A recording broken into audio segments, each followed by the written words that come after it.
আসসালামু আলাইকুম। আমি সানজি বলছি সানজিস ফ্যামিলি থেকে। কেমন আছেন সকলে?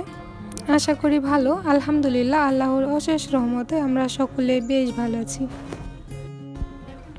তো শুরুতেই শীতের সুন্দর সকালে মা ছেলে মিলে একটু হাঁটাহাঁটি করে তারপর বাসায় চলে এসেছি। এসে 2 কাপ চা বানিয়ে তারপর খেতে বসে গেছি। 2 কাপ চা মা ছেলে দুজনের জন্য নয়, আমি আর আমার ছোট বোন দুজনে খাবো, আর তার মধ্য থেকে আমার ছেলেটা একটু একটু করে ভাগ নেবে।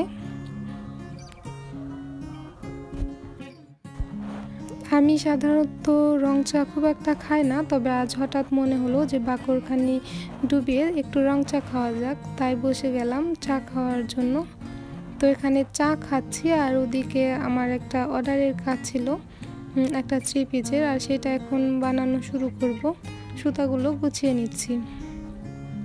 গতকাল একটা লাল 3 পিস বানানো হয়েছিল, সেই সুতাটাই লাগানো ছিল, আর এখন সেই সুতাটা খুলে এখানে কালো সুতা লাগিয়ে নিব, কারণ আজকে যেই 3 পিসটি বানাবো সেটা হচ্ছে কালো রঙের, তাই এখানে কালো সুতায় লাগিয়ে নিচ্ছি। এখানে টেলার্সের কাজ করতে করতে দেখি আমার মা আমাকে ডাকছে। তারপর মায়ের কাছে যেতে বলল যে আমি দই পাতার জন্য কিছুটা দুধ জাল করেছি, সেখানে তুমি চাইলে দই পেতে নিতে পারো, আর আমি তাই চলে এসেছি একটু পাকনামি করার জন্য। আর এখানে হচ্ছে আমি দুধের মধ্যে কিছুটা পরিমাণে আগের দই দিয়ে দিলাম, আর এখন কাপে অল্প অল্প করে নিয়ে কাপটার চারো সাইড দিয়ে খুব ভালো করে চামচের সাহায্যে মেখে নিব। আর আমি যেহেতু এটা ফার্স্ট টাইম করছি, তাই এটা কীরকম হবে আমি জানি না, তো চেষ্টা করা যাক। আর এখানে দুধটা যেহেতু গরম আছে, তাই আমি এটা হালকা একটু ঠান্ডা করে নিচ্ছি, আর হচ্ছে যে দইটা দিলাম সেই দইটা দুধের মধ্যে খুব ভালো করে মিশিয়ে নিচ্ছি। দুধটা এমন গরম থাকতে হবে যেন আমি আমার আঙুলটা দুধের মধ্যে চুবিয়ে রাখতে পারি, যেটাকে আর কি উষ্ণ গরম বলে। আর এখানে আমি কাজটা করতে গিয়ে একেবারে ফালিয়ে ছড়িয়ে কি একটা অবস্থা করে রেখেছি। যেহেতু এখন মা কাছে নেই, তাই বকা দেওয়ারও কেউ নেই, আমি ধীরে ধীরে নিজের ইচ্ছে মতনই করে নিতে পারছি। আমি কাপ দিয়ে ভালোভাবে দিতে পারছিলাম না, তাই আমি পুরো পাতিল সহ এখানে আস্তে আস্তে ঢেলে নিচ্ছি। পরে দেখলাম যে এভাবে ভালো হচ্ছে, আর এভাবে করে আমি 2 কাপ ভরে নিচ্ছি। এটা যেহেতু প্রথমবার কীরকম হয় এটা দেখার জন্য দেওয়া হয়েছে, তাই পরিমাণে খুব অল্প, এখানে 2 কাপই হবে দই। আর দই পাতার সময় একটু উপর থেকেই ঢালতে হয়, তাই আমি একটু উপর থেকেই ঢেলে নিচ্ছি। 2 কাপই হবে দই। আর এখানে এটা দেওয়ার পরে আমি চারিদিকটা খুব ভালো করে পরিষ্কার করে নিব, কারণ আমি টেবিলটার যে অবস্থা করে ফেলেছি এই 2 মিনিটেই।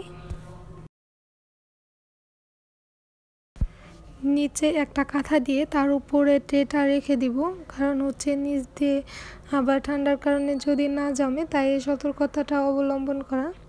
আর এর উপরে একটা প্লেট দিয়ে তারপর কাঁথা কম্বল লেপ যা আছে সব কিছু দিয়েই ভাড়া দিয়ে দিব এখানে।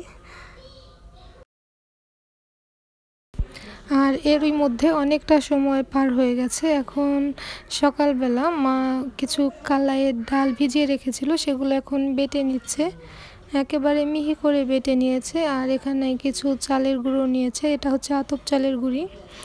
আতপ চালের গুঁড়ি যে পরিমাণে নিয়েছে তার 3 ভাগের 1 ভাগ এই ডালগুলো নিয়েছে, মিহি করে বেটে রাখা ডাল। এগুলো দিয়ে হচ্ছে পিঠা বানানো হবে, তার প্রস্তুতি চলছে এখন। আর এখানে সম্পূর্ণ ডালটা নিয়ে নিয়েছি, আর এখানে স্বাদ মতন লবণ, আর এর মধ্যে দিয়ে দিচ্ছে এখন স্বাদ মতন চিনি। যারা মিষ্টি বেশি খেতে পছন্দ করেন তারা বেশি করে দিতে পারেন, তবে এখানে একটু কমই দিতে হবে, কারণ এগুলো হচ্ছে আবার আলাদা করে শিরার মধ্যে ভিজানো হবে, তাই এখানে অল্প মিষ্টি দিয়ে দিচ্ছি। আর পরিমাণ মতো পানি দিয়ে এখন এটাকে খুব ভালো করে মিশিয়ে নিব। আর এই কাজটা অনেক সময় নিয়ে করতে হবে, তাড়াহুড়া করা যাবে না। আর এই মিশ্রণটাকে যত বেশি আর ভালো করে মিক্স করা হবে, পিঠাগুলো কিন্তু ততই নরম আর ফুসফুসে হবে।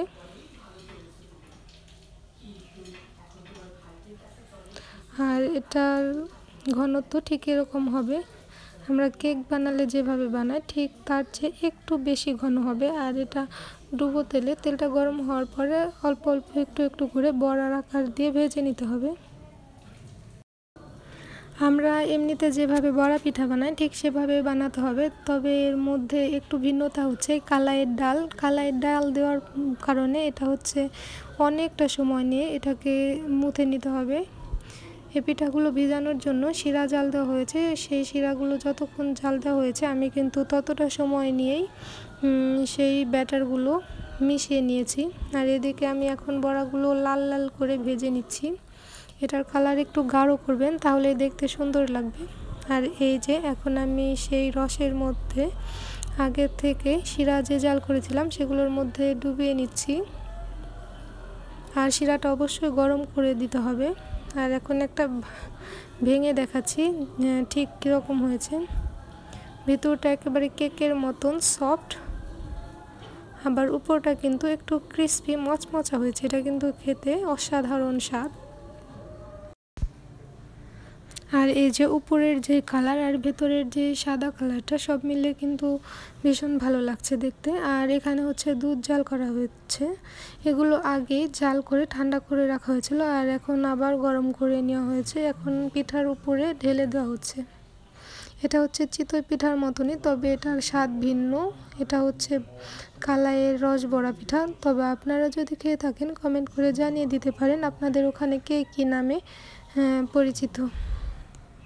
আর এটা হচ্ছে এখন একটু কাপ দিয়ে নাড়া দিয়ে দেওয়া হচ্ছে, কারণ এটার নিচে যে গুড়ের শিরাগুলো আছে সেগুলো মিশিয়ে নেওয়া হচ্ছে। তা না হলে দেখা যাবে এক জায়গায় শুধু শিরা থাকবে আর এক জায়গায় শুধু দুধ থাকবে, এভাবে খেতে ভালো লাগবে না। তাই হালকা একটু মিশিয়ে তারপর গরম অবস্থায় ঢেকে রাখতে হবে।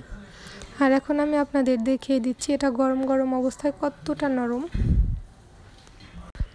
আর যদি এটা সারা রাতের জন্য রেখে দেওয়া হয়, সকালবেলা খাওয়া হয়, তাহলে কিন্তু আরও বেশি ভালো লাগবে, তখন আরও বেশি নরম তুলতুলে হয়ে থাকবে। আর এগুলো এত বেশি পরিমাণে নরম হয়েছে যে এগুলো উঠানো যাচ্ছে না, হালকা একটু চাপ লাগলে ভেঙে যাচ্ছে। আর এখন একটু খেয়ে দেখাচ্ছি আপনাদের। বিসমিল্লাহ। এটা খেতে কিন্তু অসাধারণ হয়েছে। গরম গরম অবস্থায় অনেক ভালো লাগছে খেতে, তবে ঠান্ডা হলে কিন্তু আরও বেশি ভালো লাগবে। চাইলে আপনারা ওইভাবে বাড়িতে বানিয়ে খেতে পারেন শীতের মধ্যে। তো আজকে খেতে খেতে বিদায় নিয়ে নিচ্ছি। আল্লাহ হাফেজ, আসসালামু আলাইকুম।